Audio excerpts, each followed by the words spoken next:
गंदगी से बाहर निकल के आया।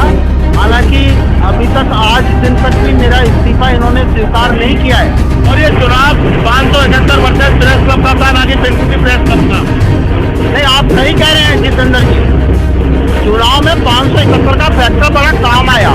पिछले 6 महीने से ग्रुप बना हुआ है चलो नायला, और लगातार संघर्ष करने के बाद भी कुछ भी पॉजिटिव रिजल्ट नहीं आए, तो आपको क्या लगता है कि ये कार्यकारिणी इनको प्लॉट चला पाएगी? एक व्हाट्सएप ग्रुप का कोई नेता बन जाए, उससे 571 का नेता नहीं बन सकता। तो फिर अनिल त्रिवेदी और रूपेश सिंगर कौन है? वो व्हाट्सएप ग्रुप के एडमिन है, वो हमारे लीडर नहीं है। ये प्रेस क्लब के चुनावों की राजनीति तक ही ये बंटवारे थे ग्रुपों के। नई कार्यकारिणी और नए अध्यक्ष महासचिव के लिए आपका क्या संदेश है? इन्वेस्टिगेशन मीडिया चैनल पर आप बैठे हो, सत्ता को ये महसूस करा देना चाहिए कि पत्रकार कोई बोली मीडिया नहीं है। इन्वेस्टिगेशन मीडिया इस देश में पहला ऐसा यूट्यूब चैनल है जिस पर हर वर्ग की लड़ाई को लड़ा जाता है। मैं इनको बहुत बहुत साधुवाद देना चाहता हूँ। इस वक्त मैं पिंक सिटी प्रेस क्लब के लॉन में बैठा हूं, क्योंकि आज 1 अप्रैल प्रेस क्लब के इतिहास का एक अनोखा दिन है।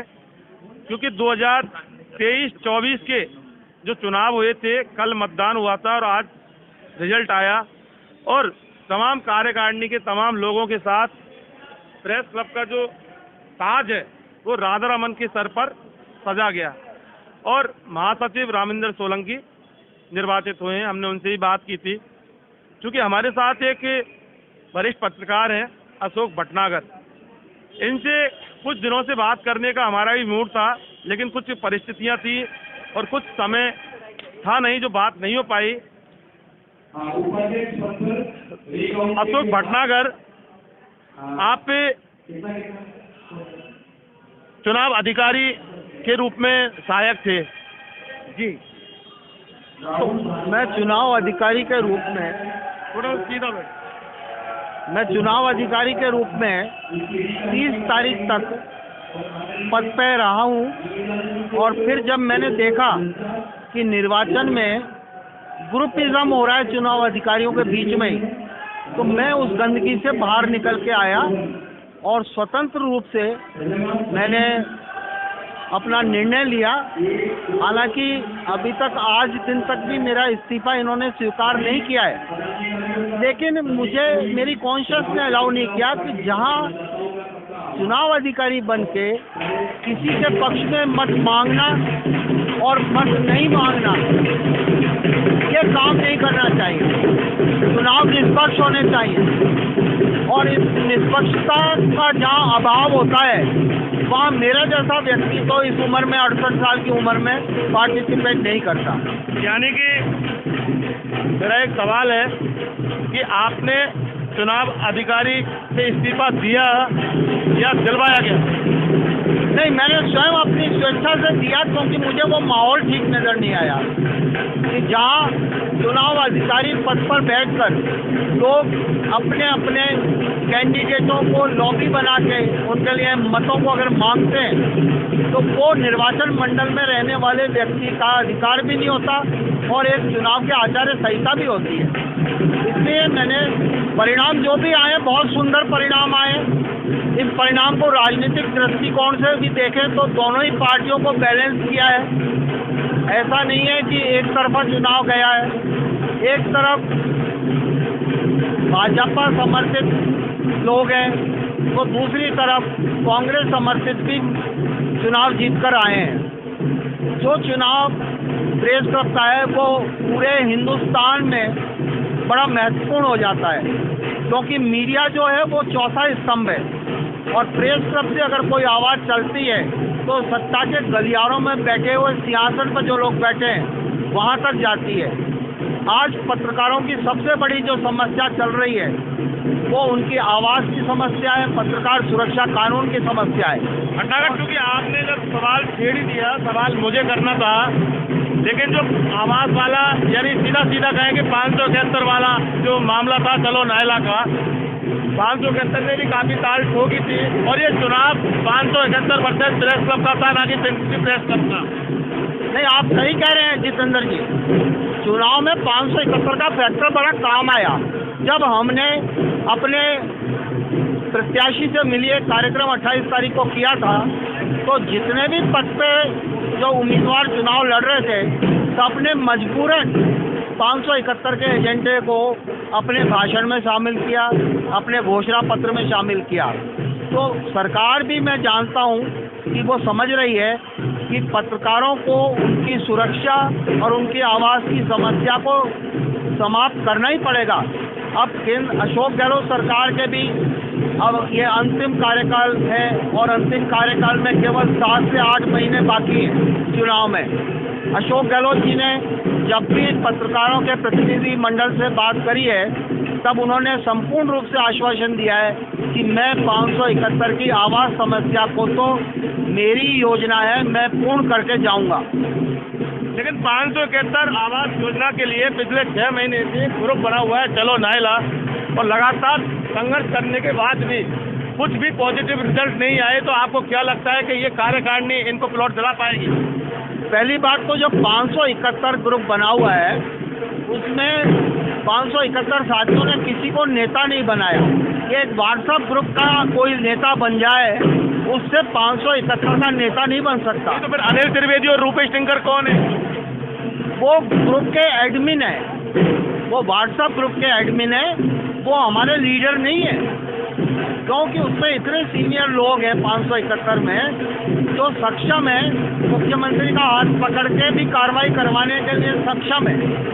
तो अब जो नए निर्वाचित यहाँ पे अध्यक्ष और महासचिव आए हैं, उनका हमारे से ये वादा है कि वो हमारी लड़ाई में, सरकार के साथ जो लड़ाई हमारी चल रही है, उसमें कंधे से कंधा मिलाकर इस योजना को मूर्त रूप देने में अपना योगदान देंगे। यानी कि अब सारे पत्रकार मिलकर इस आवास की समस्या, नायला की लड़ाई को एक साथ लड़ेंगे, या पिछली तरह से जिस तरह से बंटवारा हो गया था पत्रकारों का, सदस्यों का, क्या इस बार भी होगा?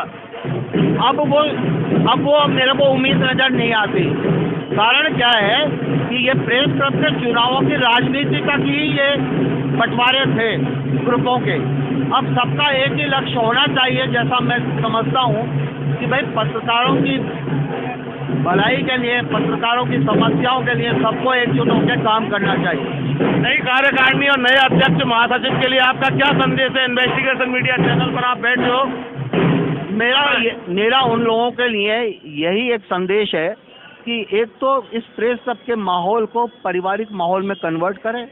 प्रेस क्लब में लिटरेचर से संबंधित कार्य होने चाहिए, गोष्ठियाँ होनी चाहिए, नए विचारों का जन्म होना चाहिए, नवीन पत्रकारों को ट्रेनिंग प्रोग्राम चलने चाहिए, और सत्ता को ये महसूस करा देना चाहिए कि पत्रकार कोई गोदी मीडिया नहीं है।